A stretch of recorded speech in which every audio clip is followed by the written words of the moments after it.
સતકેવલ સાહેબ, સતકેવલ સાહેબ, સતકેવલ સાહેબ. હવે અગાધ બોધ ગ્રંથ વિશે સકર્તા સંબંધી જ્ઞાન વિભૂતિ 16 વિભૂતિ વિશે વાત કરીશું. સકર્તા સંબંધી જ્ઞાન વિભૂતિ 1, 2 ન્યાય સહિત નીચ કર્તાનો અનુભવ કરવાની વિભૂતિ, જેઓ કરતા સર્વને ખુલાસો અર્થ મતલબ છે. 3, ધીરજ વિભૂતિ, દેશ દેશમાં ફરતા ઘણા જ કટદર્શી આદ લઈને નટખટિયા રડિયા જાય છે, પણ અમારું ધૈર્યપણું ડગતું નથી. સહન શક્તિ વિભૂતિ, 12 પંથ 52 દ્વાર વિપ્ર સંન્યાસી આદ લઈ મનમાં દેશ રાખી અમારા મુખે ચડીને પણ મનમાં આવે એવા ભૂલી ગયા છો, તો પણ અમોને કોઈ ક્રોધવા કોઈની સાથે વેર ઝેર થયું નથી. તેમને અમારે શરણે થયા છે. 5, સામાજિક શક્તિ વિભૂતિ, જે ન્યાય સહિત સકર્તા સંબંધી મોટી મોટી સભાઓ વિશે કોઈ પણ જગ્યાએ અમારું હારવું બન્યું નથી. 6, અભય શક્તિ રૂપી વિભૂતિ, આપણા સકર્તા સંબંધી જ્ઞાન પ્રસ્તાવના સર્વે કોઈ અમારું વેરી થયું શક્યું નથી હતું, પણ તેની એક આંચનો ભય અમોને ઉત્પન્ન થયો નથી. 7, યોગ કલા વિભૂતિ, ઓમ પ્રાણાયામ અને સપ્તચક્રની આદ લઈને રોમ રોમ અને રગે રગની ગુપ્ત ઉડકુચી તમને સર્વને ગ્રંથોના વિશે દેખાડી દીધી છે. યોગ્ય કલા અને શરીરનું શોધન કરી દેખાડી છે. 8, આકૃતિ શક્તિ વિભૂતિ, જે અમારું સુર અને કરડાપણું તે અનેક વિઘ્નો આવી પડે તો પણ જરાય નહીં ડગતા નિર્માલ તેમજ કાયરપણું આવ્યું નથી. તે કોટી કોટી વિઘ્નો હોવા છતાં સદાકાળ આકૃતિવાન જ રહું છું. 9, સોહમ શક્તિ વિભૂતિ, જે કોઈ સિદ્ધાંતને આશ્રય લઈને તમો નથી વર્ત્યા. સોહમ એટલે સહા, જે પોતાની હુમે હિંમતે સકર્તા સિદ્ધાંતનું નિર્માણ કર્યું છે. 10, નરવેદ વિભૂતિ, જે નરવેદ વૈરાગ્યને અમારા વિશે કેમ જાણશો. જે નરવેદ વૈરાગ્યનો અમે નીચ કરતા ને ત્યાંથી આ ભવભવાટીના વિશે ઉતર્યા છીએ, તે દિવસનો સાથે જ લાવ્યા છીએ. નરવેદને ન લાવીએ તો ભવાટી વિશ્વ છોડી નીચ કરતાને ત્યાં વહેલું જઈ શકાય નહીં. માટે નરવેદ તેમજ તે દિવસથી ચોરીઓ તાવ ઘૂંઘરાવાળા ઘૂઘરેલો સરખો અમારી પાસે ગુપ્ત રહે છે. જ્યાં જેવી શરીર પ્રગટ દોરું ત્યાં તે વૈરાગ પ્રગટ કરું છું. પણ આ શરીર 7 વર્ષની ઉંમરમાં તે વૈરાગને પ્રગટ કર્યો હતો.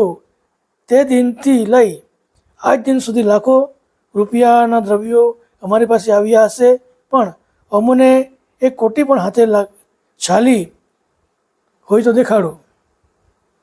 અને અનેક સ્ત્રીઓ બોધ કરી સમજાવી હશે, પણ તેઓ નીચ કરતાની જાણ કર્યાની શક્તિ ના દેખી તો તરત જ તેમને ત્યાગ કરી દીધો. પણ તેના ટકા પૈસા અમે માનના વિશે અમારું ચિત્ત આસક્ત થયું હોય તો અમારા દિવ્ય અનુભવનો ચાલતો પ્રભાવ તે દિવસે વિશેષ વૃદ્ધિ પામતો નાશ રહે. માટે બાપ દ્રવ્ય અને સ્ત્રીનો આદ લઈ મહેલ ઝરૂખા આભૂષણ વસ્ત્ર વગેરે જેટલો પદાર્થ હોય તેટલો મારા વિશે લેપ થયો હોય એમ કદી સમજશો નહીં, અને તો જ અમારું કલ્યાણ છે. કોઈ એક નાવડીના વિશે આપણે બેઠા હોઈએ અને તે જ નાવડી ચોટેલી દેખાય તો આપણે પેલી પરિક્રમા પાર કેમ કરીશું, તે પ્રકારે અમોરૂપી નાવ તેના વિશે તમો બેઠા હતા. તમને પદાર્થ વિશે લપટાયેલા દેખાશો તો હમોને પદાર્થ છોડાવી પહેલી પાર કરતા પદને કોણ પહોંચાડશે? જેથી હું પદાર્થમાં નથી અને પદાર્થથી મારું પણ નથી, એ જ અમારા અનુભવાનંદ શ્રુતિનું દ્રવ્ય વાચન માનજો. 11. એકાદશમી પ્રભાવ પ્રકાશ વિભૂતિ. અમે જ્યાં જ્યાં ઉચ્ચાર કરીએ છીએ ત્યાં ગંગાના પ્રભાવ જેવી ધારા બાંધીએ છીએ અને તેના વિશે પ્રભાવ ન્યાય સહિત અર્થ ભાવ ભાસવાના થતો થાય છે. તે પ્રકાશ જાણવો. 12. સ્મૃતિ વિભૂતિ.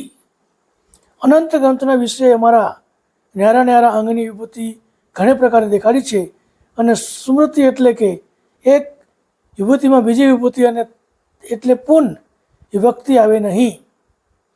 13. પ્રારબ્ધ વિભૂતિ.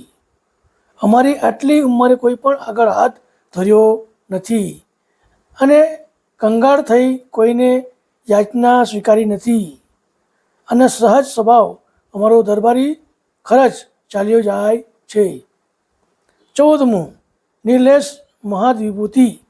અમોને અમારી જિંદગીમાં અનેક પ્રકારના વૈભવ મળે છે, પણ નિષ્કર્તાને છોડીને લેશ માત્ર લાલચમાં આવ્યા નથી. 15. દ્રષ્ટરૂપી વિભૂતિ. નિષ્કર્તાનો દ્રષ્ટ કરવા અનેક સિદ્ધાંતો અવલૌકિક સર્વતિ ઉપરાંત ન્યાય સહિત નિર્ણય કરીને સિદ્ધાંત વર્ણવું છું. 16. અર્ધપાદ પૂજા નિરાજલ કરવાની ઐશ્વર્ય વિભૂતિ. ખટધર 4 સંપ્રદાય, દ્વાદશ પંથથી આદ લઈ 52 જે તેની મધ્યે સર્વના દેવતા જાહેર નીચ કરતા સર્વોપરી પદ જણાવ્યું છે, પણ તેમાં કોઈનો અર્થ અમોને પૂછ્યો નથી અને ન કોઈ અમોને અટકાવી શક્યું. માટે નિરાજન ઐશ્વર્ય વિભૂતિ જાણવી.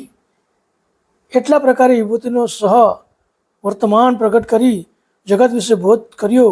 પ્રગટ ઉગાડો હોવા છતાં કોઈને અટકાવી શક્યો નહીં, પણ બોધ વિરલા સંતો હરિજનો એ ગ્રહણ કર્યો છે.